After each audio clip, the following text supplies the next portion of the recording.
Hello everyone and welcome back. Today we're taking a look at an extremely festive release, the Christmas Engines. So this was put out onto digital platforms first on October 14th of 2014 and was put out onto DVD on October 28th of 2014. I assume this is Universal's new business plan for releasing DVDs. This is their first episodic DVD they're putting out solo. Remember they put out Engines to the Rescue in September, but that was included in like a double pack with digital version of Tell the Brave. But this is their first solo episode DVD, so I guess that's their new plan or whatever. But anyways, yeah, that's pretty much all. I also want to say that I find it extremely weird how the UK versions of these releases are getting put out like a year later. Like, this got put out onto DVD in the UK in 2015. And I know off the top of my head, like, Railway Mischief was put out in like 2015 in the UK. So it's kind of weird there, but oh well. So let's take a look here. So I have a really nice poster art. This is probably one of my favorites from the CGI era. This is really, really cool. So I have the Thomas logo up there, the Christmas Engines, some nice stars at the top.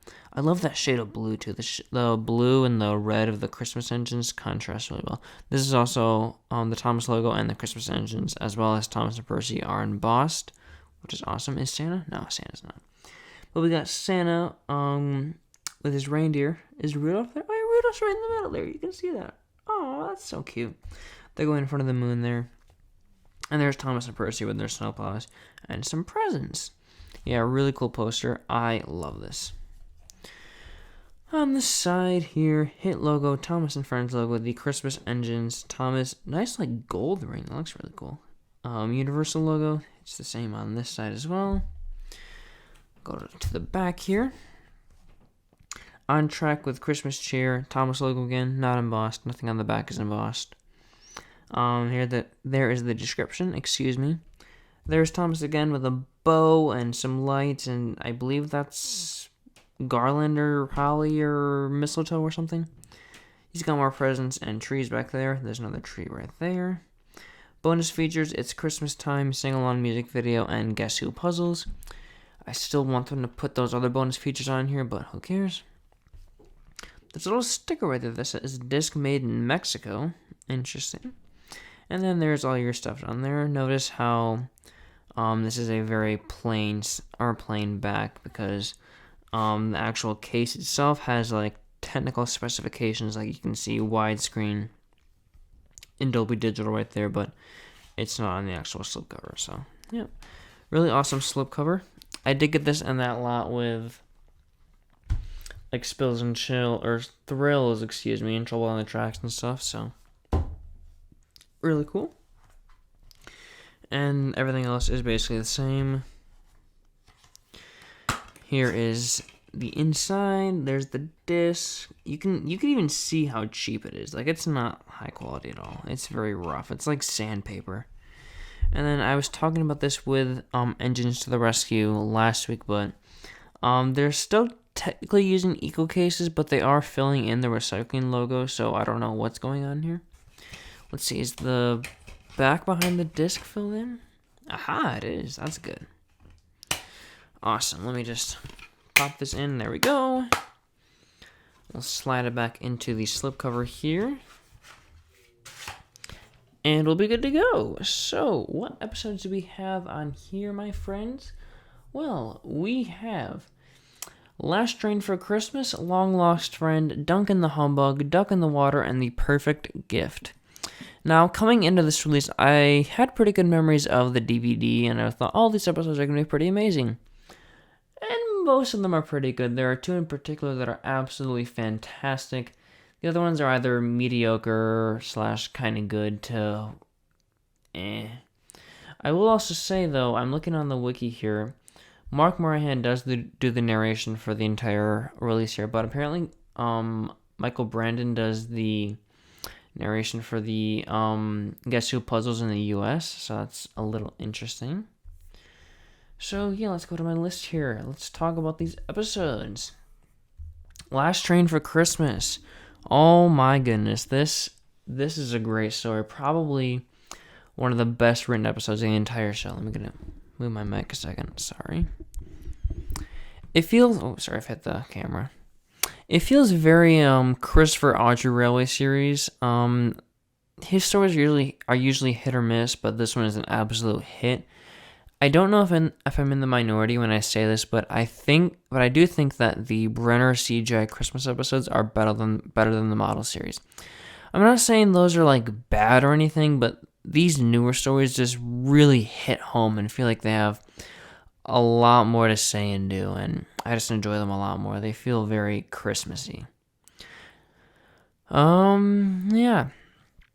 The snow effects, like in the animation, and also the lighting, look a lot better here than they have ever before. The snow just feels like really heavy and dense and very realistic, and it looks really, really cool. The music, fantastic as well. It feels very grand, cinematic, Christmas-y. I like that a lot. I also really like how Connor was used as the main character here instead of someone like Gordon or even Spencer. They could have easily used it like Gordon, but just the fact that they used Connor shows a lot of, not really growth, but a lot of diversity in the main cast, or in the just regular cast of characters. Now, speaking of the characters and the cast and such, I want to briefly touch on something. So when this episode came out, people were really complaining about fan service when it came to characters like Oliver and Duck and such, and this is an episode that they point to a lot. People were getting pissed off that Duck and Oliver were in the start of this episode for no reason. First of all, I think that's a bunch of bullcrap. I'm not going to say any naughty words because it's Jesus time, but I think that is incredibly stupid to say.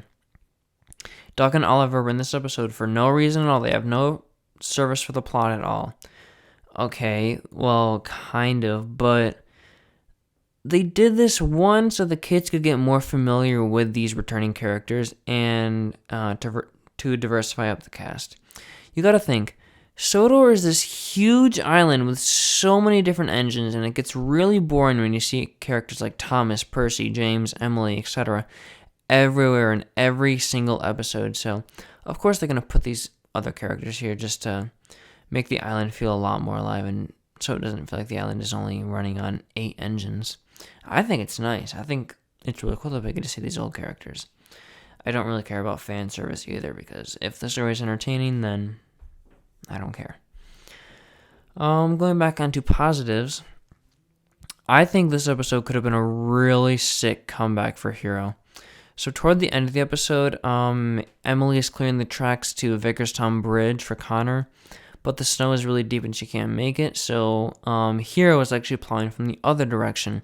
We get to see these really tight, like, close-up shots of, like, Hero's wheels and his lamp and such, and we hear his whistle. That would have been a really awesome comeback if he hadn't been in the show for the past, like, 5 seasons constantly, but oh well. And I do really like that payoff of the engines thinking that Harold is Santa. When you watch the ending of when you watch the ending of this episode, it really feels different than a lot of the CGI series before this. You know, they all end with the episode or the characters like laughing or the main character feeling happy, but this one it's different. It feels very like classic series to me, and I like that a lot. Yeah, that's pretty much all I have to say for positives. I mean, the rest of the episode pretty much speaks for itself. It's a great story. I do have a couple complaints, though. This one's really a nitpick, though. So we see the slip coaches, in terms of when these DVDs are coming out, we see the slip coaches before their introductory episode, which will come a whole year later, so I think that's kind of dumb because the parents and the kids that just generally watch the DVDs and not like the airings of the episodes on TV, they probably won't know who these characters are, so it's a little strange there, but oh well.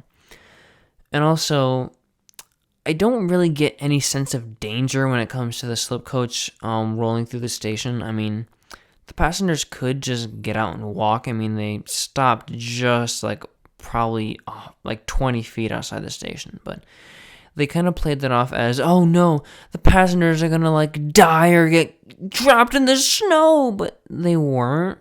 I mean, Thomas didn't even do anything. He just slowly rolled in front of the coach, but whatever. Other than those two nitpicks, this episode is fantastic. One of the best from the entire CGI series. Gonna give it a 9 out of 10. It's not gonna get a 10 because that slip coaches thing kind of annoys me a little bit. And then the fact that there was no real danger with Thomas and that slip coach is really bad. But the other senses of danger, like Connor might not be able to make it back from the mainland, I actually felt like, oh wow, that's not good. This is bad. So those are my only nitpicks, but other than that, great story. I should also mention the bonus features. So we have the music video, of course. We also have Calling All Engines. We have Toby and Henry. And then for the Mr. Perkins story time, we have a scarf for Percy, very fitting for this release. Mr. Perkins also sends a postcard of Tidmouth Sheds, and the Earl quizzes us on No Snow for Thomas and Merry Winter Wish. Cool, so Long Lost Friend. This is a weird episode. It's somewhat enjoyable, but I don't really like the idea of bringing Gator back so soon. I think he works a lot better as a character only in Tale the Brave, or like in Missing Gator as a memory to Percy. If they really wanted to bring him back, I think around like season 23 or 24 would have been a lot more impactful. Maybe in a story where Percy's struggling again, I don't know, but I don't like the fact that he's back. And also, he doesn't ever get seen in the series after this. I mean, at the end of the episode, he says that he's staying forever, but we never see him. He's not in Thomas's Song and Journey Beyond Sodor. He's not in Big World Big Adventures. He's nowhere. I guess he just died. I also don't like these kinds of stories where the main characters are like chasing each other and at the end they end up in the same place. I think that's a very like Disney Channel or Nickelodeon sitcom-y, and that gets really old. We'll go to positives though, but I really, really do like how the humans are getting a lot more attention now. Which actually, we're gonna go back to negatives, which actually leads to my biggest complaint of this story. I know this is very technical, very nitpicky of me, but when I watched this episode for the first time back in like 2014, 2015, I was incredibly confused by this. So in the US dub, Gator's driver is voiced by Glenn Rage at the Blue Mountain Quarry. Okay, fine, whatever, that's perfectly okay. It's not the best voice, but at least the drivers are talking now. But when Gator goes to the steamworks to drop off the rock salt, the employee is voiced by Glenn Rage, and Gator's driver is voiced by Keith Wickham? What? It's clearly the exact same guy that was at the Blue Mountain Quarry, so I don't know what happened there. I think just a little bit of the US or the UK dub slipped in here, and they just forgot to edit that, but that is incredibly lazy editing, so bad on the editor. That's really the only problem that's a lie. I'm sorry, I wrote like a script here and I'm trying to read through this effectively. This is only a problem with the US dub, so whatever. This episode is really weird. It doesn't age well in terms of Gator's residence on Sodor, and it leaves a somewhat sour taste in my mouth. This is one of the only stories from this era that I'm kind of confused on what I want to rate it. I was tossing up giving it a 5, but right now I have it as a 6. I think I might go between 5.5 or a 6. I'm probably going to go 5.5. It's not a horrible story. It's just incredibly weird and very annoying to me. So we had a somewhat bad story then, but now we have an absolutely glorious story. Duncan the Humbug. Oh my lord, I love this story. I love how much me and Duncan, or I relate to Duncan. He is one of my favorite characters, and I feel like he was another returning character that, sorry, I said character a lot there. He was probably, along with like Toad, Bill and Ben, was probably the only returning character that was handled extremely well and felt like his old persona. I love that little bit of him complaining after he leaves the depot. He's like, picking up extra passengers, remembering all the seasonal timetables, getting bugs in the face, stuff like that. That's pure Duncan right there. That's absolutely hilarious. I'll go more in depth with Duncan when we touch on Signals Cross next week. But yeah, I really appreciate how we got not only 2 narrow gauge episodes this season, but we got one set during the winter, and it looks really, really pretty. In particular, you probably know where I'm going with this, but there's one shot of Duncan crossing the viaduct, and it looks absolutely fantastic, and it's probably one of the best shots in the entire series. I want to get that framed or like hand painted on a canvas. That looks so pretty. Another really funny thing, I really love how at the beginning of the episode it shows everybody like really happy and festive, and then just snow falls on Duncan. That's really funny. I'll probably discuss this more next week as well, but I really like the conversations between Duncan and Rhaenyra, where Rhaenyra is just filling up at the water tower and Duncan's at the station. It feels very like realistic, like somebody talking to somebody at a water cooler or complaining to somebody in the break room or something. I don't know, that's just really funny to me. Yeah, very, very great story. There's not a whole lot else I can say. It's just good. I'm gonna give it a 9 out of 10.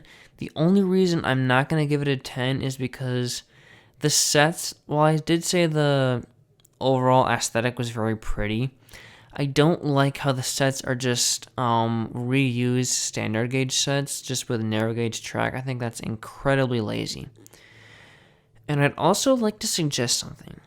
So I think it's great how we got 2 Duncan episodes this season, but I would have died to see Sir Handel in this role. It's perfect for his character, and we hardly saw any of him in the CGI series. And when we do, he's just generically nice or like an old man. Barring one scene from that Big World Big Adventures episode from season 24. The name escapes me though. Giving him this story would have made me so happy because, again, Sir Handel, another great character. He grumbles a lot. He just complains. I think this would have been perfect for him. I mean, Duncan already had another great episode earlier this season, so changing the characters around would have been really cool. But, oh well. Another great story. I watched this one a lot. Pretty much like every Christmas. It's just a mandatory watch for me. We got one more story I'm going to talk about, or one more story that I will talk in depth about, and that is Duck in the Water. This is a fun story. It's not anything like too serious or anything like that. It's just entertaining. I really like the Duck and James dynamic. It's very enjoyable, although I don't like how both James's character resets after like Toad's adventure and stuff. And I also don't like how Duck has to constantly mention that his name is Montague. Excuse me. Or that he's from the Great Western Railway. It gets old very, very fast, though. But I do really, really like the aesthetic of this story. Even though there's no snow, it's set during those really, like, dreary and drab months like November or March. And it just feels very, like, English, very British winter. I like that a lot. I also really like the comedy in this episode. The more slapstick humor with the engines bumping into each other, causing Rocky to drop Duck is pretty funny. But the shot of the ducks, the shot of the ducks swimming past Duck is absolutely hilarious. That is gold. I do remember this being a decently popular episode back in the day. I mean, really any episode with a returning character like Duck or Oliver or like Bill and Ben or like Duncan was like insanely popular. So yeah, pretty good story. Not anything spectacular, but quite enjoyable. This episode, I feel like, does tend to get a lot of flack on like Twitter and YouTube and such, which I don't really understand because it's just people complaining about fan service and stuff, but who cares? Really good story, 7 out of 10. I'm not a fan of James's character resetting, but whatever. And then the last episode is The Perfect Gift. I'm not going to go too in-depth here, but the Percy and Reg dynamic is really cool. I will also touch on Mark Morahan for a second. He's been really good so far, but when he needs to get enthusiastic or funny, he gets funny. Like, for example, at the start of the episode, he's saying, like, Percy loves taking the mail and delivering Christmas trees. And he's like, well, Percy loves doing that. He also has to take scrap to the scrapyard. And he's like laughing. That is gold. That is something that we were severely missing in the narration. You can tell he loves narrating from Thomas, and he does a fan-frickin-tastic job. I think Mark Morahan is probably one of my favorite narrators. I think I would go George Carlin, Alec Baldwin, Mark Morahan. He's the perfect voice. And I'm so glad they didn't, like, get an actor with an American accent to narrate the US dub. It probably was just to save money, but I think it's also like, oh, we just hit gold with this. We're not going to change it for any dub or any English dub. So, yep. Fine story, nothing hilarious, but the comedy is pretty on point. It's quite forgettable, though. Probably one of the more forgettable ones from this era, so I'll give it a 6 out of 10. Again, not a bad story at all, just kind of forgettable and doesn't leave that much of an impression. Alright, so that was the Christmas Engines, everybody. Really, really good release. Not as good as, like, Santa's Little Engine, in my opinion, or like Tinsel on the Tracks or Christmas on Soda or later, but still a great release. I will watch this again probably in the next couple of weeks or so, but I watched a lot of the Thomas Christmas episodes and DVDs around this time, so yeah. What are we looking at next week? We're looking at Signals Crossed, and then we'll be looking at some Dinos and Discoveries and some Season 19 stuff, so get excited there. Let's see, 1, 2, 3, 4, 5, 6, 7, 8, 9, 10. We're like 11 or so releases out from finishing the show, but don't worry. I might have some plans for the future, but I'm not going to reveal them now. I'll reveal them when we talk about Christmas on Sodor. So, thank you all so much for watching. I don't know how releases are going to be, or when episodes are going to be coming out. I might be taking a little break because I was supposed to be changing out my backdrops for Turbo 711. I was supposed to put up a gray sky, but that hasn't happened yet. So I'm going to try and pre-record episodes for the rest of the year, but we'll see what happens. But that's all for me. Thank you guys so much for watching. If I don't see you again until next year, have a Merry Christmas if you celebrate it. And I'll see you later. Bye!